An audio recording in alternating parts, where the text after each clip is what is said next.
قال المؤلف رحمه الله تعالى ونفعنا بعلومه في الدارين آمين. Dan ketahui olehmu bahwasanya sebab bagi zahid itu 3 perkara. Tuan-tuan sidang jemaah yang dirahmati Allah sekalian, alhamdulillah, pertama dan selama-lamanya kita panjatkan puji syukur pada Allah dengan izin taufik hidayah daripada Allah Ta'ala juga. Pada malam ini kita sambung lagi bacaan kitab Penawar Bagi Hati. Kita dalam bab yang ketiga pada menyatakan zahid.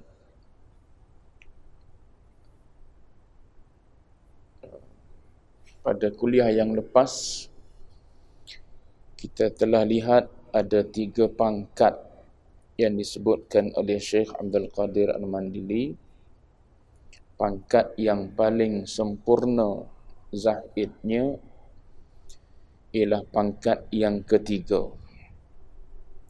yang hatinya tidak cenderung kepada dunia dan hatinya juga tidak liar daripada dunia.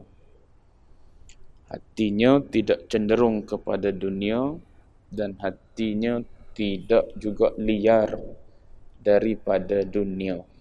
Itu orang yang paling tinggi zahid ya, dalam susunan yang dibuat oleh Syekh Abdul Qadir Al-Mandili inilah. Jadi orang yang zahid ni orang yang duduk di dalam dunia ini pada dia adalah sama je. Bahkan ada seorang sahabat yang bernama Harithah. Seorang sahabat yang bernama Harithah. Harithah ni pernah sebut di depan Nabi pada satu pagi. Dia kata, "Ana mu'minun haqqa." Aku seorang mukmin yang sebenar-benarnya. Maka Nabi pun tanya Harithah, "Wa ma haqiqatu imanik?" Apa hakikat iman engkau? Maknanya apa sebab, apa yang boleh engkau nyatakan bahawa engkau ni adalah seorang yang betul-betul beriman kepada Allah Ta'ala? Maka jawab Harithah, dia kata, "Azaftu nafsi anid dunya." Maknanya aku telah berusaha meninggalkan dunia ini, mengasingkan dunia ataupun mencabut buang dunia daripada hati, sehinggalah dia kata, "Fastawa indi hajaruha wa dhahabuha."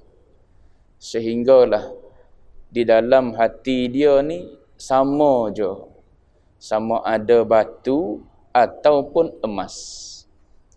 Tu payahlah nak duduk di tahap Harithah ni.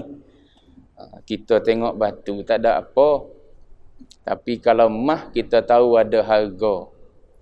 Padahal kita duk lalu-lalu tu bawah kita tu batu belaka. Berguna batu ni kalau tak ada batu, payah juga nak buat jalan raya. Tapi kalau bagi batu, bagi emas pada kita, emas lah kita ambilnya, sebab bagi kita, kita nampak emas tu adalah lebih daripada batu. Padahal batu banyak manfaat juga dalam hidup kita. Saya sebut dah, Allah Ta'ala tak jadikan sesuatu itu dalam dunia ni. Ma khalaqnas samawati wal ard. Langit, bumi, wa ma bainahuma, dan yang ada di antara dua langit dan bumi tu. Di antara langit dan bumi tu, la'ibin. Allah Ta'ala ni bukan jenis buat sesuatu main-main. Supaya kita zaman budak-budak dulu main. Masak apa? Masak nasi dengan tanah. Sayur ambil umpuk-umpuk je. Tu main, bukan boleh makan pun. Habis 2-3 jam kat balik dengan tanah tu lah. Kalau air pula, air teh ais ataupun air teh tarik, air tanah. Nampak macam air teh betul lah. Tapi main-main sajalah. Adapun Allah Ta'ala tak ada sesuatu pun yang ada dalam ciptaan dia la'ibin, sia-sia. Tiba-tiba kita berasa yang ni lebih daripada yang ni. Tu kecenderungan hati kita masih ada pada sesuatu makhluk ciptaan Allah Ta'ala. Adapun Harithah dia kata fastawa indi hajaruha wa dhahabuha. Sehinggalah aku ni jadi orang yang berasa sama je batu dengan mah. Batu dengan mah sama je bagi dia. Bahkan dia kata lebih daripada tu lagi, dia kata aku peroleh hasil daripada azaftud dunia ni. Hasil daripada aku cabut buang dunia ni, dia kata wa ka'anni bil jannati wan nar, dia kata seolah-olah aku melihat syurga dengan neraka dengan mata kepala. Seolah-olah nampak. Wa ka'anni tu ada tu tasbih. Ada tu tasbih tu seolah-olah. Bukannya nampak betul, tapi berasa-berasa macam nampak. Supaya tuan-tuan naik atas jalan raya lah, duduk di highway tu hujung, nampak macam air. Nampak macam air atas jalan raya, berkilat macam ada air. Gigi tak ada pun air. Tu nampak macam air. Tu serupa ka'anni, seolah-olah aku nampak syurga dan neraka dengan mata kepala. Ada tak air atas jalan raya tu? Tak ada. Tapi nampak daripada jauh macam ada air. Dia panggil Fata Morgana. Gigi tak ada. Gigi tak bertemu pun. Ada air situ. Yang adanya jalan raya lah. Tapi duk nampak. Tu di antara apa yang disebut oleh Harithah. Dia kata aku tengok seolah-olah macam syurga dan neraka ni nampak. Bahkan dia kata wa ka'anni bi'arsy rabbi bariz. Bahkan dia kata aku nampak seolah-olah arasy Allah Subhanahu wa taala. Tu dia cerita, dia nampak arasy Allah Taala. Maka apa jawab Nabi? Nabi tak kata karuk. Nabi tak kata jangan duk mengaruklah. Mana ada manusia boleh nampak syurga? Mana ada manusia boleh nampak neraka? Mana ada manusia boleh nampak arasy? Nabi tak kata karuk, jangan mengaruklah. Nabi kata apa? Nabi kata arafta falzam. Allah Ta'ala telah kurniakan kepada engkau ma'rifah. Allah Ta'ala jadikan engkau orang yang kenal. Maka Nabi kata falzam, lazimi. Maknanya teruskan, kekalkan duduk di atas landasan itu. Teruskan dengan amalan yang demikian. Nabi suruh Harithah ni duduk dalam keadaan demikian. Nabi beritahu Harithah ni adalah abdun yang Allah Ta'ala nawwarallahu bil imani qalbah. Orang ni kata Nabi, orang yang Allah Ta'ala sinari hatinya dengan cahaya. Cahaya nampak segala-galanya lah. Supaya kita duduk sekarang ni lah, duduk dalam cahaya nampak lah. Nampak keluar dalam gelap tak nampak apa pun, tak nampak dekat dengan kita, tak nampak kalau tak ada cahaya.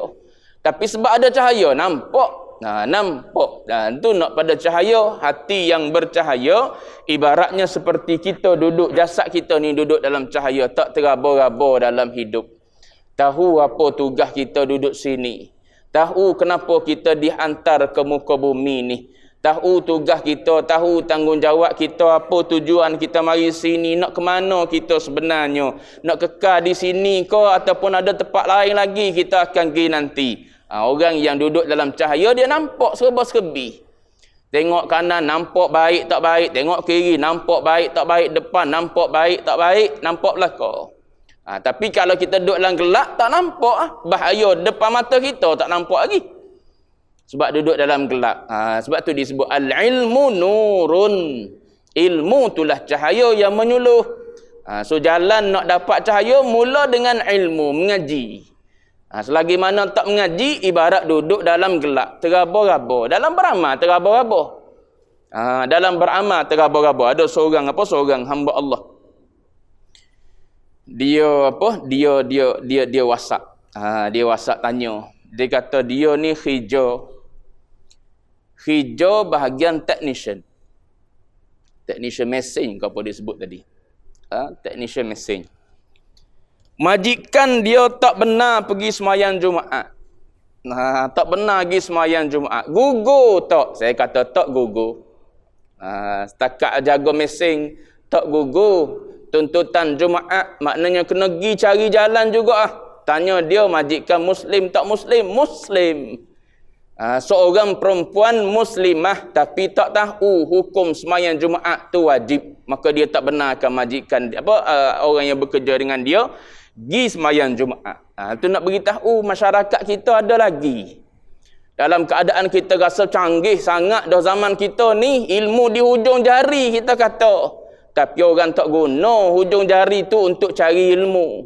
Orang guna untuk berhibur dan berseronok yang ramai. Walaupun video-video banyak dalam YouTube tu orang mengajar. Bahkan kadang-kadang orang kumpul siap-siap dah. Satu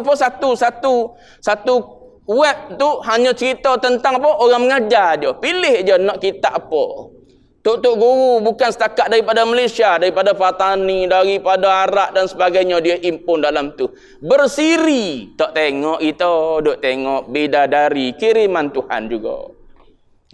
Situ juga kita pilih. Malam-malam tak tidur dia buka tu. Buka tengok. Sebab apa? Nak tengok dalam TV berbuk dengan anak. Anak pun nak tengok cerita dia, cerita kartun dia. Kita pun nak tengok juga bidadari kiriman Tuhan. Maklumlah pelakon dia lawa tapi kahwin dah. Pelakon dia lawa kahwin dah. Cuma nak sebutnya, nak tengok masa tu tak boleh. Anak-anak nak tengok cerita. Kita pun tengok seorang kita dengan apa? Pakai telefon canggih tu. Tengok pas cerita tu main dalam sejam ada kok. Ada kok saya tak tahu. Tengok tajuk cerita je, cerita apa tak tahu. Cuma nak sebutnya, sanggup kita duduk di tengah-tengah malam pukul 10 layan cerita tu. Tak sempat tengoklah episod sebelum ni. Ada orang tolong simpan untuk kita. Dia ada web-web dia yang boleh kita cari, yang boleh kita tengok balik. Cerita-cerita yang dah habis dah ataupun dah tamat dah cerita tersebut. Nak tengok balik lah. Tak sempat lah siri ni. Boleh tengok balik. Layan sampai pukul 11, pukul 12 malam. Dah layan dah tu. Cuba buka YouTube kuliah. 5 minit tidur. 5 minit tidur. Pejam mata lalu. Tu Facebook. Berzikir, golek 2-3 butir tasbih, tidur. Tasbih jatuh. Tak sedar-sedar pun tuan dia. Tu dalam bab agama. Sebab apa jadi gitu? Sebab kita tak tahu tujuan hidup kita ni untuk apa. Kalau tahu melalui jalan mengaji, maka melalui jalan ilmu inilah hidup kita akan jadi tak terabur-abur. Kalau tak, dalam kegelapan lah kita terabur-abur, dalam beramal pun terabur-abur lagi, mencari hukum hakam berkenaan dengan solat tak selesai lagi kita. Itu berkait dengan solat fardu ain. Setiap orang kena solat, mukallaf kena solat.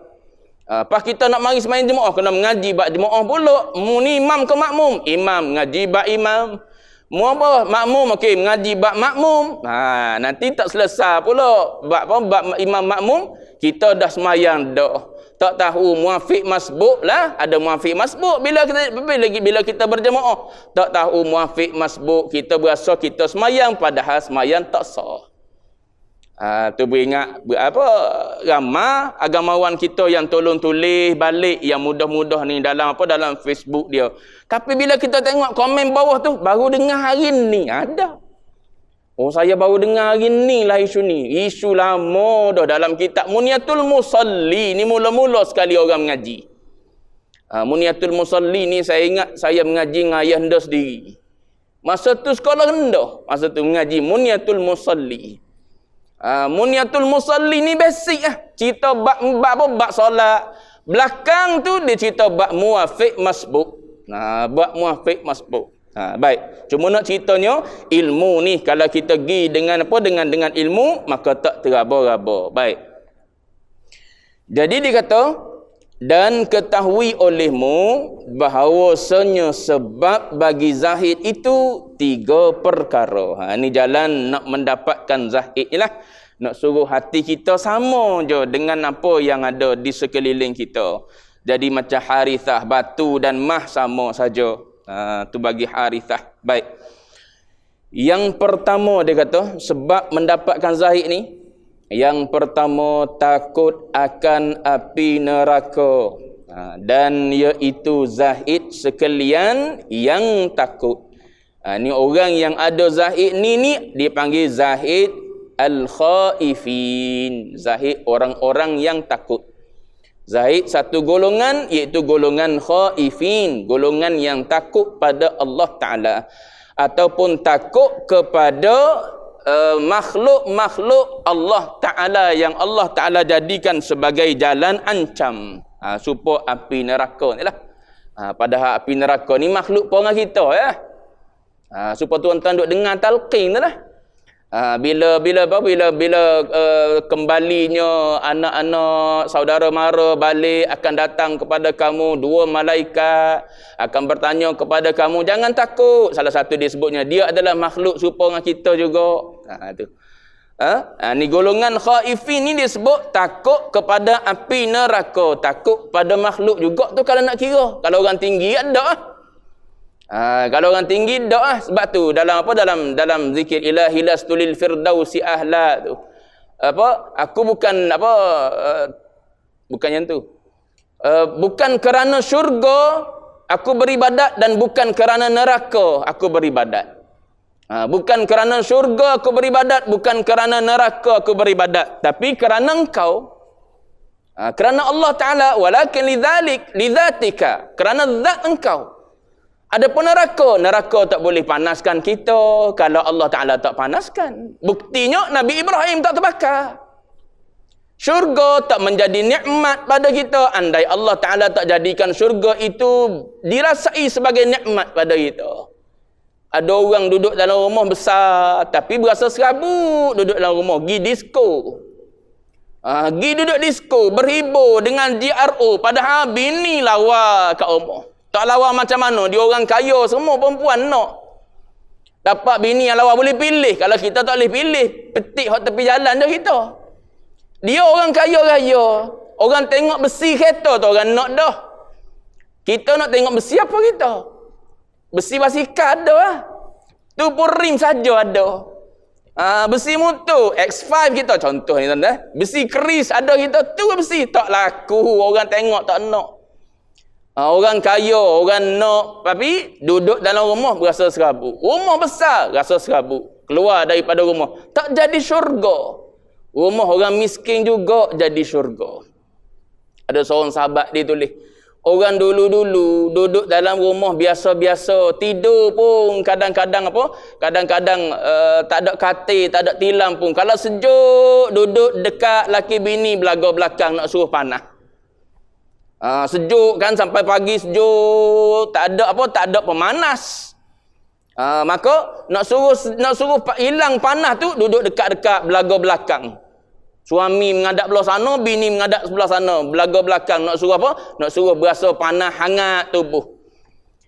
Tu orang dulu-dulu, tapi hidup tak bercerah-berah. Sampai ketua 70 tahun duduklah sama-sama 70 tahun. 80 tahun sama-sama 80 tahun. Hari ni nikah 2-3 hari bercerai. Mana bahagia sebenarnya? Bahagia tidak duduk di harta, bahagia tidak duduk di perhiasan dunia, tapi bahagia bila Allah Ta'ala berikan kebahagiaan tu dalam hati kita. Duduk macam mana pun bahagia hati kita sebab duduk dengan Tuan dia. Duduk dengan Tuan yang memberikan kebahagiaan tersebut. Baik, ni tahap rendah ni, tahap rendah sekali. Tahap rendah sekali ataupun sebab bagi zahid pada golongan yang rendah. Macam mana dia boleh ada zahid? Takut akan api neraka. Dan zahid sekalian yang takut. Zahid ni adalah zahid sekalian yang takut. Takut ni, khauf ni, dia mari daripada ancaman. Ancam ni budak ya.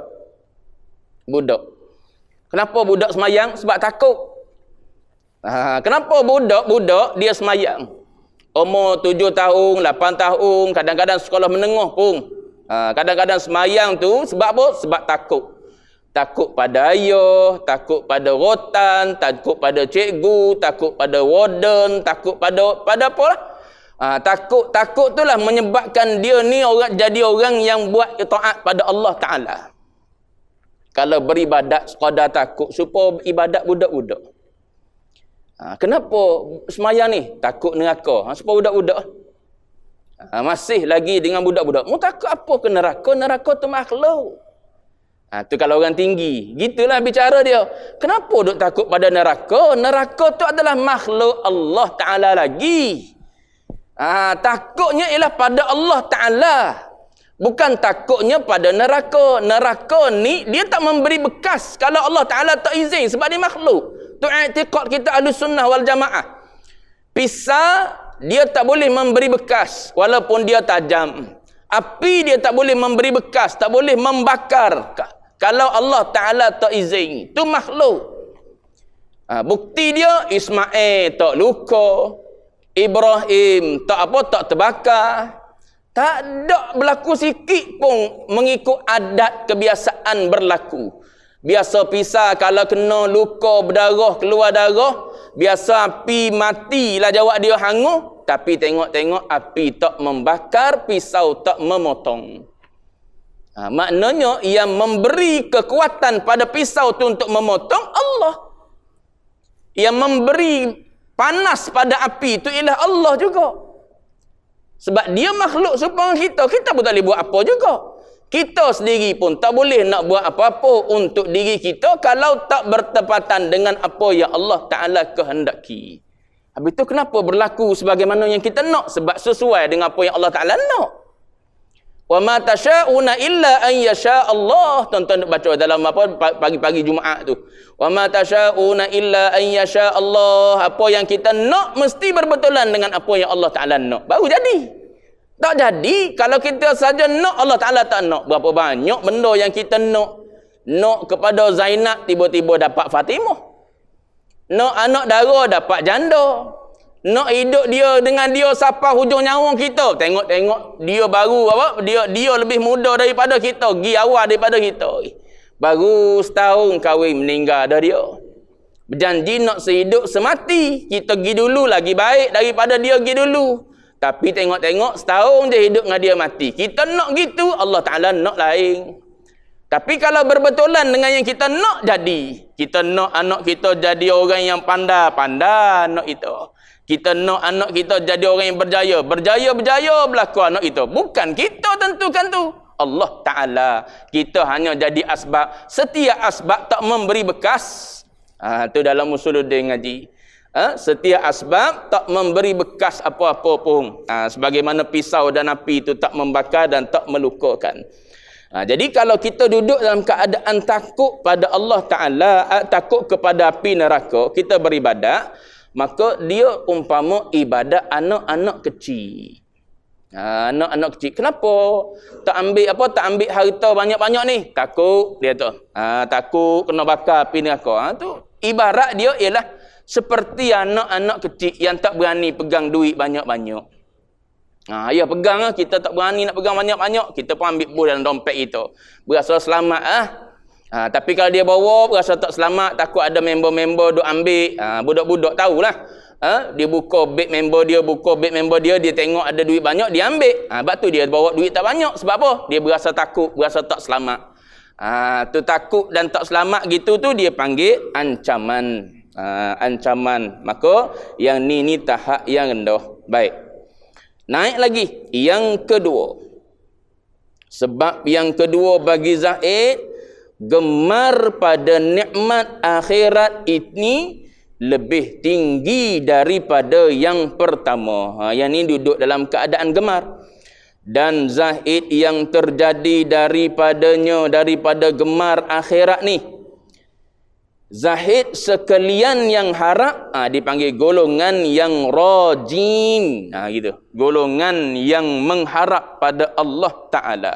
Kalau harap, nak apa? Kalau kita mengharap, duduk dalam keadaan orang yang mengharap, maknanya kita nak pada habuan. Nak pada habuan. Apa sebab kita semayang? Sebab kita mengharapkan pahala. Gitu. Apa sebab kita semayang? Sebab kita mengharapkan kepada syurga. Tu syurga, pahala tu habuan dipanggil. Neraka, dosa tu tu ancaman. Kalau kita takut pada neraka, takut pada dosa, maknanya kita beribadat seperti ibadat orang yang takut pada ancaman je. Supaya budak-budak beribadat tu lah, takut pada ayah, semayang lalu. Bunyi motor ayah balik, terus bangun, pergi semayang lalu. Mak suruh 10 kali tak bangun-bangun. Bunyi motor ayah, bangun lalu. Sebab apa? Takut. Tu takut tahap bawah tadi. Yang kedua ni sebab nak sesuatu. Harap sesuatu. Nak apa? Nak masuk syurga. Nak apa? Nak pahala. Ni duduk dalam keadaan mengharap. Harap ni masih lagi rendah. Harap ayah bagi hadiah bila dapat A semua. Bila dapat A semua dalam periksa, harap-harap ayah bagi hadiah. Ni rendah lagi. Tahap budak-budak. Kenapa anak-anak rajin pergi ke kedai? Boleh jadi dia mengharapkan kepada upah. 20 sen, 50 sen. Kalau dulu 20 sen banyak dah. Sekarang ni 20 sen tak ada apa. Boleh beli gula-gula sebutir. RM1, RM2. Dia pergi kedai beli apa? Beli gula 1 kilo untuk kita. Boleh RM1 pada dia. Dia harap yang tu. Boleh RM1 sekali pergi. Kalau 3 kali pergi sehari boleh RM3. Dia kumpul RM3, RM3, boleh beli squishy. Boleh beli apa? Boleh beli mini Thomas. Boleh beli macam-macam lah. Boleh beli macam-macam mainan yang dia nak beli. Dengan dia kumpul duit tu. Tu dia harap. Dia harap dapat benda-benda macam tu. Kita orang tua ni duduk dalam keadaan harap juga gitu. Harap pada syurga, harap pada pahala. Tu masih rendah lagi ibadat kita. Tinggal tu kerana apa? Kerana takut pada apa? Pada ibarat dia pada tentera-tentera Allah Ta'ala. Neraka ni tentera qahar Allah Ta'ala. Tu di antara tentera Allah Ta'ala. Dosa tu antara tentera keagungan Allah Ta'ala. Allah Ta'ala bagi hukuman. Tu orang-orang yang berkuasa gitulah. Kenapa kita takut pada polis? Sebab kita tahu dia ada tu. Dia ada kekuasaan untuk mengeluarkan hukuman. Tak payah hukuman lah. Dia keluar kertas selah tu kita takut dah. Dia tahan kereta kita, dia keluar buku je. Buku tu, minta maaf cik, padahal kertas selah ya apa. Tu dia panggil ancaman. Akhirat nanti kita akan bertemu tu. Buku tu lah kita akan tengok nanti. Buku kita panjang lagi lah. Suratan amal tu. Buku juga. Tengok buku tu pun takut dah. Umuqra'u kitabiyah. Baca buku umum ni. Kata Allah Ta'ala. Allah ya laitani. Alangkah baiknya kalau aku tak terima suratan amal ni. Surat je pun. Bukan Allah Ta'ala lagi tu. Surat pun takut dah. Surat saman siapa rumah kita, surat bank siapa rumah kita, surat itu siapa rumah kita. Ancaman dia panggil mari daripada siapa? Daripada yang berkuasa. Supaya kalau kita duduk situ takut gitu, maknanya kita ni masih tahap budak-budak. Orang tua dah dia beringat awal-awal lagi. Dia beringat awal-awal lagi. Bawa laju-laju ke siapa surat saman. Dia duduk dalam keadaan beringat awal lagi. Sebab dia tahu dah. Adapun kita orang muda, orang tu apa? Orang muda tak beringat ni, duduk dalam keadaan gitu lah, siapa surat, takut pada surat gitu. Baik. Jadi yang kedua ni ialah duduk dalam keadaan harap. Harap pada apa yang ada di sisi Allah Ta'ala. Yang ni pun dikata masih rendah lagi. Baik. Dan bermula ibadat serta harap, ibadat dalam keadaan mengharap kepada Allah Ta'ala lebih afdal daripada ibadat serta takut. Itu ibadat dalam keadaan mengharap, harap pahala, harap syurga, lebih afdal daripada ibadat serta takut pada ancaman. Sebab saya sebut contoh dah tadi, yang takut ni lebih rendah umpama anak-anak kecil. Dia naik besar sikit, dia beribadat tak ada adalah dalam keadaan takut tu. Dia nak apa yang dia mengaji. Dia mengaji, dia mula tahu semayang kalau berjemaah 27 kali ganda. Maka dia pergi semayang jemaah. Ataupun kalau tidak semayang jemaah di rumah. Semayang di awal waktu, pahala besar, dia mula buat. Sebab apa? Sebab dia mula mengaji. Kalau dulu, tengok ayah, tengok rotan, baru semayang.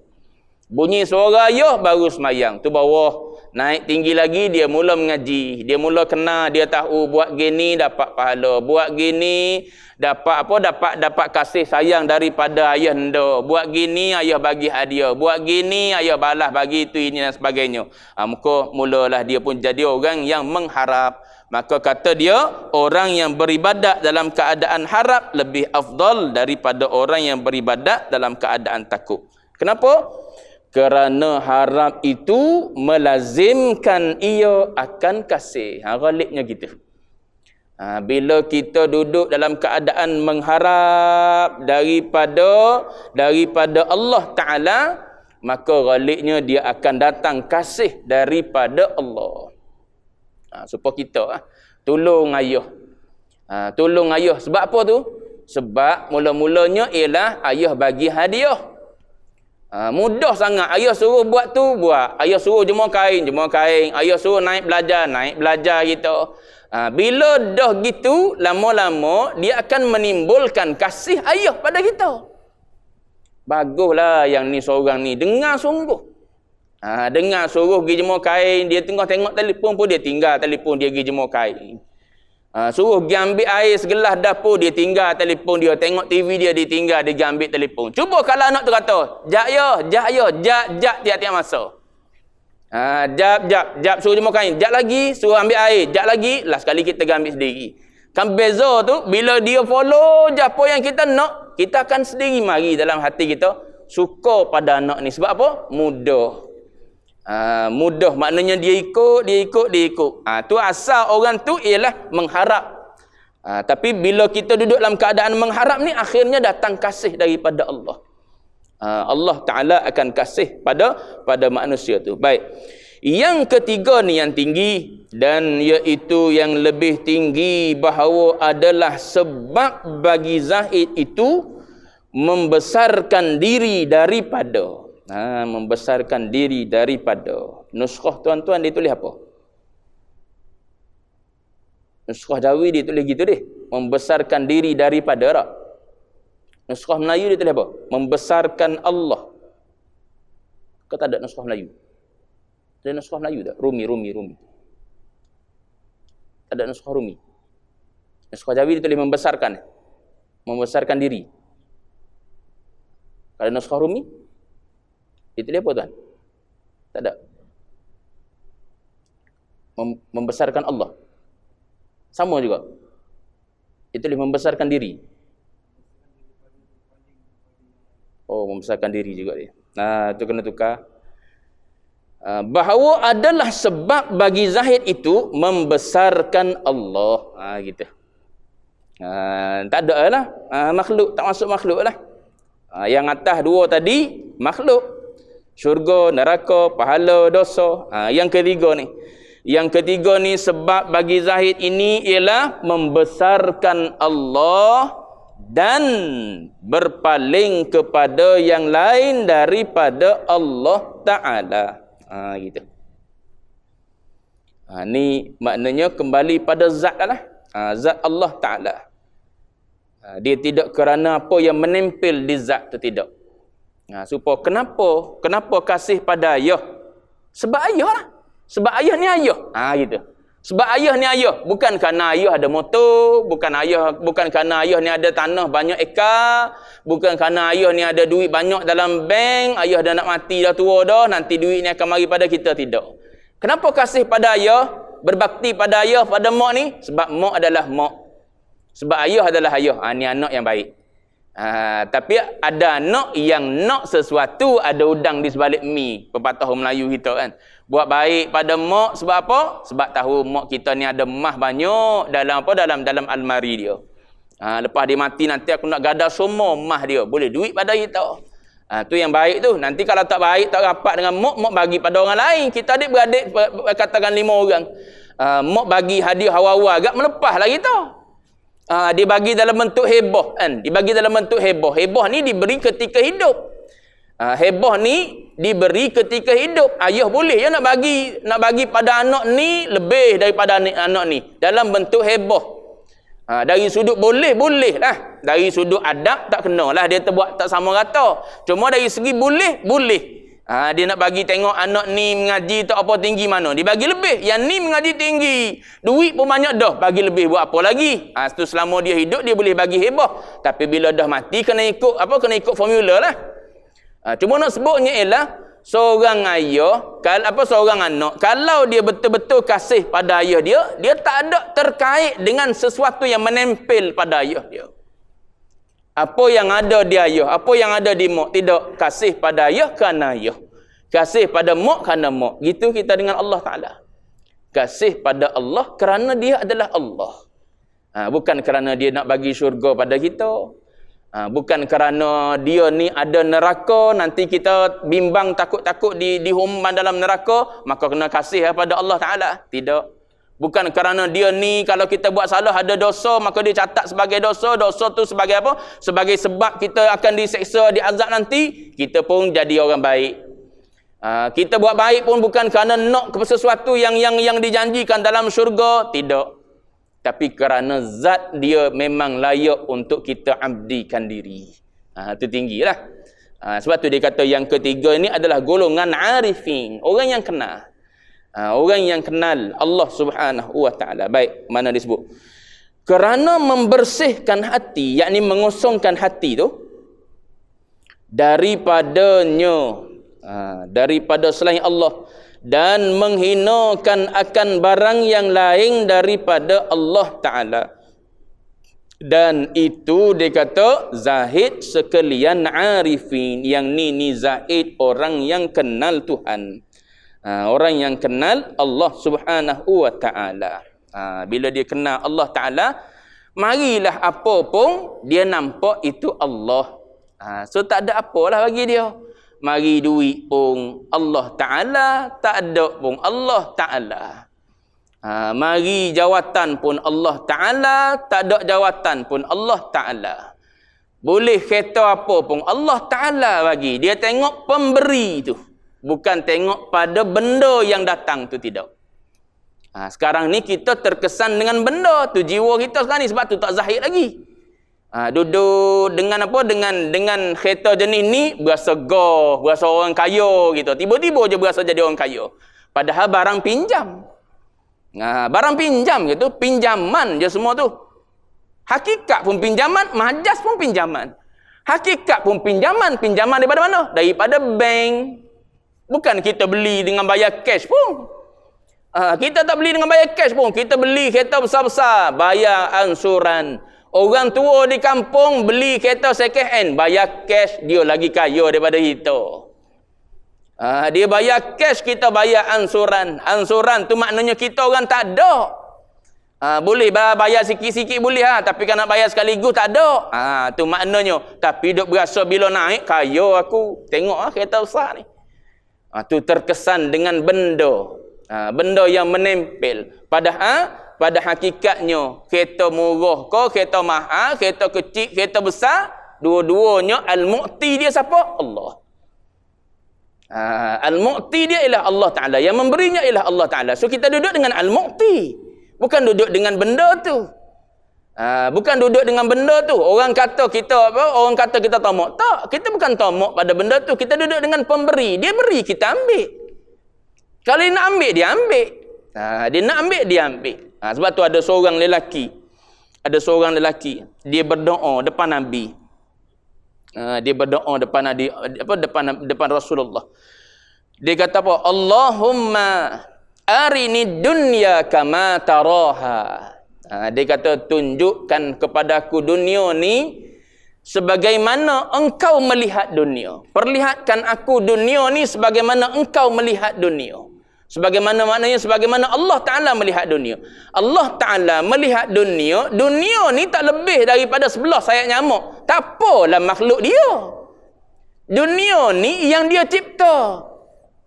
Dunia ni adalah makhluk ciptaan Allah Ta'ala. Dia nak meletakkan dunia ni hina, tak apalah ciptaan dia.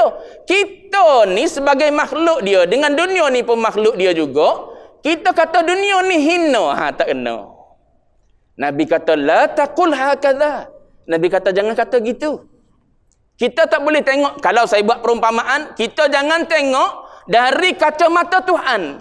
Sekali tuan-tuan bayang Tuhan ada mata pula, bukan gitu. Nak beritahunya, jangan kita melihat dari kacamata Tuhan. Kita melihat dari kacamata kita sebagai hamba. Dunia dan kita sama-sama hamba. Dunia ni tak taat pada Allah Ta'ala ke? Dia antara makhluk yang taat pada Allah Ta'ala. Kalau dia tak taat, jawab dia, lama dah dia keluar daripada galaksi.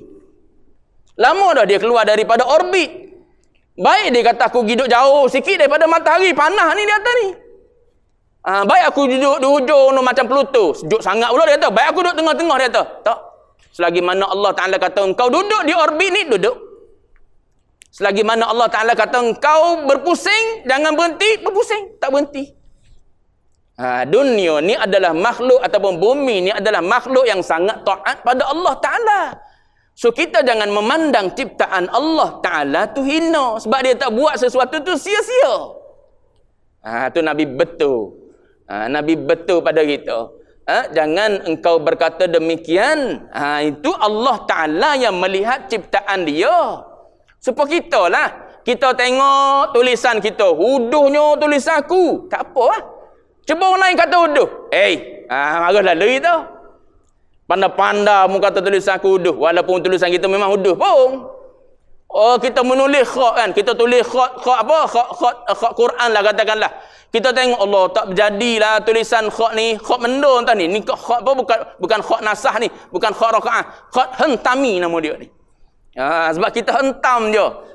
Tak apalah kita kritik sendiri. Apa yang kita buat. Cuba kita kritik yang orang buat. Mu pandai kau buat sendiri. Gitu. Kalau mu pandai tulis, mu buat sendiri. Aku memang setakat ni je boleh. Gitu ibarat dia. Nabi larang orang ni berkata, minta dengan Allah Ta'ala supaya melihat dunia daripada kacamata Allah Ta'ala melihat. Yang naknya ialah Nabi ajar pada lelaki tu, minta dengan Allah, Allahumma arini dunya kama araitaha ibaduka salihin. Sebagaimana engkau perlihatkan dunia ini pada hamba-hambamu yang soleh.